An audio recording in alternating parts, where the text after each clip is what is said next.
Refine the macroeconomics analysis. Debt service ratio is taken as a key point for you to be able to attract foreign direct investment. And Mr. President had done so with his economic team. All he needed to do is haven't done all the parameters that is required as the international best practices. Gentlemen, my people are hungry. The country is collapsing. I need a... This channel not only feed your eyes with good movies, we also bring you the hottest and the newest trend around the globe. My darlings, sit tight and enjoy this one. The year 2024 has been filled with a lot of changes in the way Nigeria operates. Since the Tinubu administration came in, the cost of living has gone through the roof, as Nigeria's inflation increased to 34.2% in June from 22.8% in June 2023 and 34.0% in May 2024. As we gradually come to the end of the year with the Christmas celebrations around the corner, the question remains, and many are asking, is there any lot to be enthusiastic as we approach the festive season?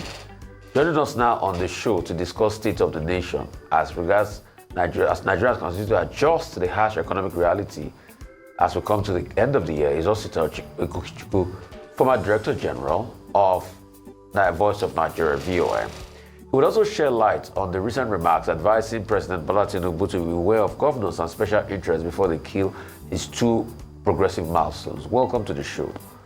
Mr. Osita Chukwuchukwu, can we truly say Nigerians can afford chicken to eat this Christmas? Can you truly say? If you check the price of inflation as regards the price of chicken, it's so difficult to be able to afford chicken. Can you really see with this economic quagmire, Nigerians can afford chicken and rice to eat as their special delicacy for Christmas?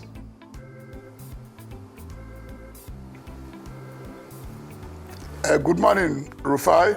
Morning, sir. Good morning, Dr. Ruby, and congratulations for your birthday. Thank you, thank you. And my sister, Vimbai, and your audience worldwide. To be honest with you, I'm concerned and worried for the hardship in the country, the hunger in the land, the poverty in the land.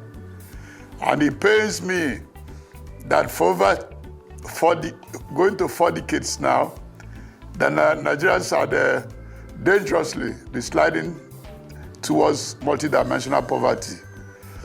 It started far back in '86. This is exactly the 38th year, and all we are looking for had not happened.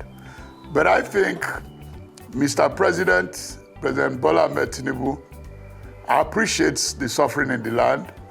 He appreciates the hunger in the land.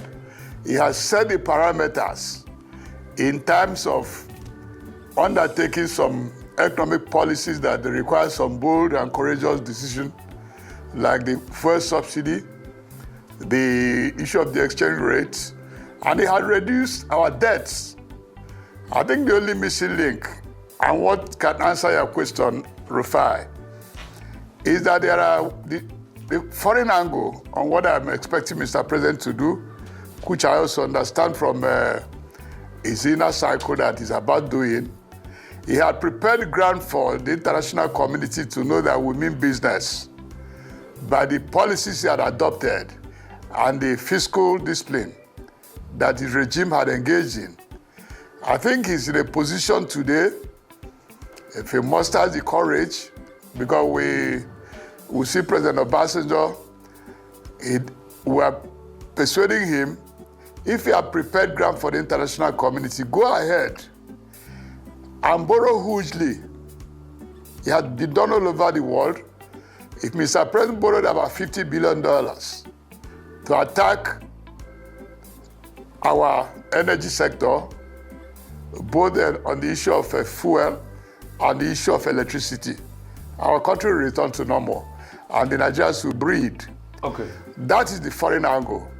The domestic angle is that we still expect Mr. President to shake up the oil industry, because a lot of people have pointed at the oil mafia that have held the oil industry down.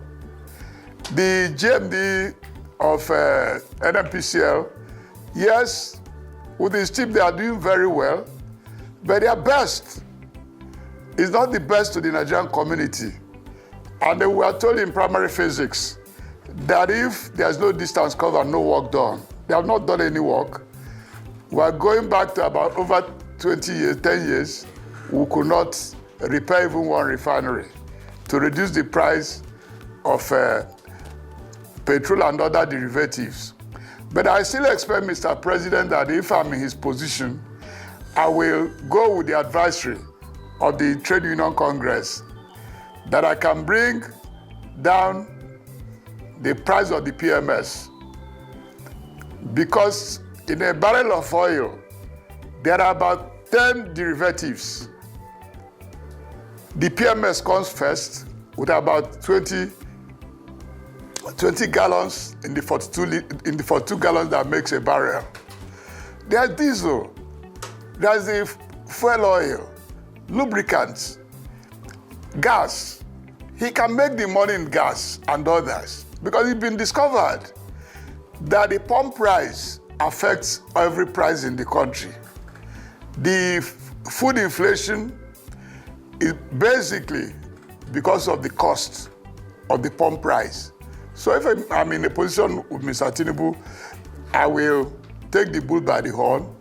Out of the 10 derivatives, let us make profit in 9 and gain in 1. And also to reconsider the fact that Dangote had exploited the weakness and the failure of NNPs to repair its refinery and had established one. We should pay attention to the Dangote refinery and go in sync with them.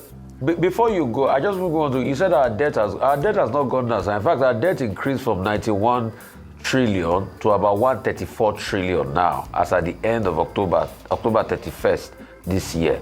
So our debt has increased from 91 trillion to 134 trillion. We're borrowing like wildfire. I just wanted to clear that. Vimba? No, please, there's what we call the debt revenue ratio. No, that is debt service ratio you were trying to talk about. It was debt service ratio. All right. Yes, the self-service ratio had reduced debt from service to 100 to ratio. 60. Yeah, 65. I get that. But the debt itself has this has not reduced. The debt service is to a major Rufai. You're watching Nolly Magic TV. My joy is to keep you updated with the latest gist. And your joy should be subscribing to this channel and giving this video a thumbs up, please. Rufai, in the macroeconomics analysis, debt service ratio is taken as a key point for you to be able to attract foreign direct investment. And Mr. President had done so with his economic team. All he needed to do is haven't done all the parameters that is required as the international best practices. Gentlemen, my people are hungry. The country is collapsing. I need a loan. What am I doing with the loan? Is to power the energy, both electricity and the fuel company. There are turbines that is being sold all over the world that produce about 200 megawatts.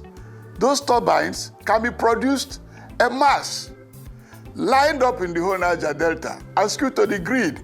Within 1 year or two, we can achieve 3,000 megawatts to add to the 4 we have today. So the issue is not about taxing the people, it's about trying to innovate.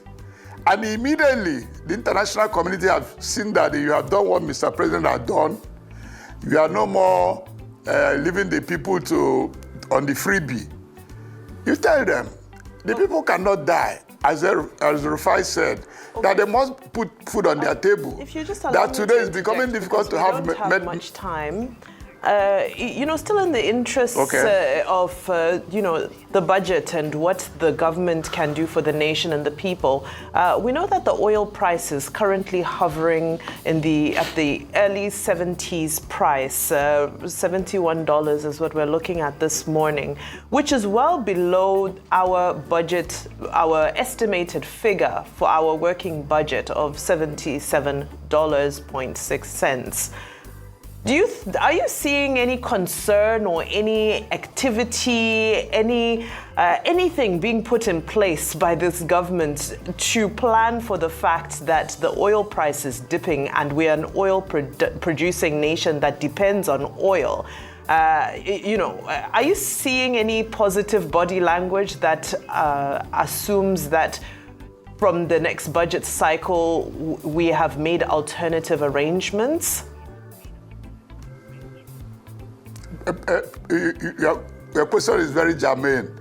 Yes, but there's no government on earth that will come to the air and tell the citizenry the much is spending on security.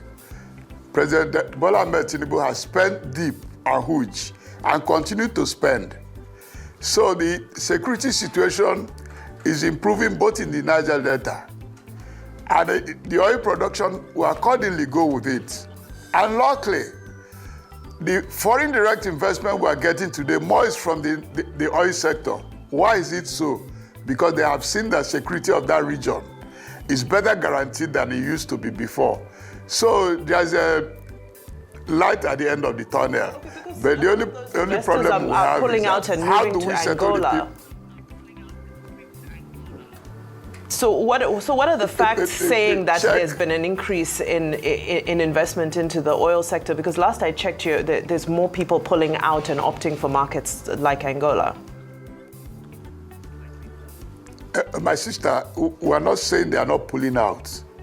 But the point is that if Nigerian investors had been able, because of the environment created, to get access to funding, because immediately you have access to the funding, you have access to the expertise and the technology to do whatever those who have existed is doing. And that is what is going on. It might not mature in one day. It's like in agriculture.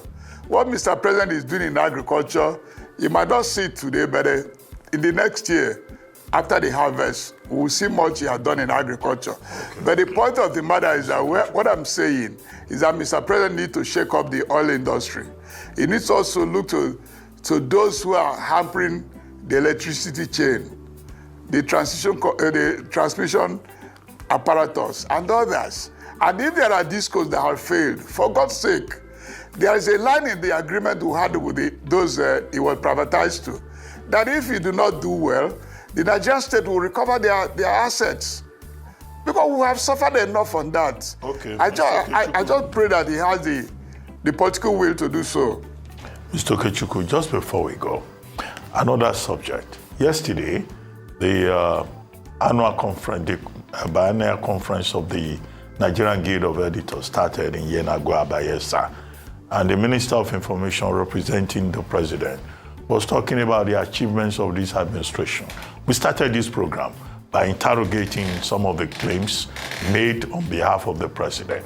But the bigger part of the presentation was the President asking for collaboration, cooperation with the media, and the media being the main watchdog and the main provider of guardrails for Nigeria's democratic process. And then the veterans who spoke at that occasion also talked about the need for this cooperation. But what would you advise the Tinubu president to do? As someone who is a media person and who has been Director General of the Voice of Nigeria, what would you advise the president or the government to do to support the media in this season of dispossession? A rampaging epidemic of empty pockets for both businesses and households. What would you advise government to do for the media as a stakeholder? Just as we were discussing, I would like him to go to the heart of the matter. The heart of the matter is energy cost. If you are running the print media, the cost of energy affects you. If you are broadcasting, the cost of energy affects you. Mr. President should dig deep. There's no rocket science that will have 4 refineries. I will have invested over 10 billion in turnaround maintenance year in, year out, and none of them is working. For God's sake, let's clean that audience table so that it will be across the board, both for the lady who is running a small food shop, for the barber on the street who is using his clippers that need to be switched off to electricity. This is what we are suffering. The cost of the Joy Bokwe, one of the greatest supporters of President Tinubu, had cried out about the high tariff of electricity. Who are suffering it? Not only the media. How can somebody buy a copy of newspaper if you are not putting food on the table for the children? So it's across the board. Mr. President should attack it from the energy sector. And there's nothing wrong. He had done so well by getting the international community to agree that he means business. And that's what they have been looking for. You've removed the freebies the Nigerian people are enjoying. Then meet them on one-to-one. I say, please, this is it. Mr. Okechukwu, You could do it yourself. Are you saying that the president should come up with a scheme to say, look, media houses should enjoy electricity free of charge, and that the federal government would take off the bills of media houses? Something concrete. This general talk is for everybody. I'm saying the media. No. Don't forget that the media gurus, they also suffer cost of diesel and electric and the PMS in their houses.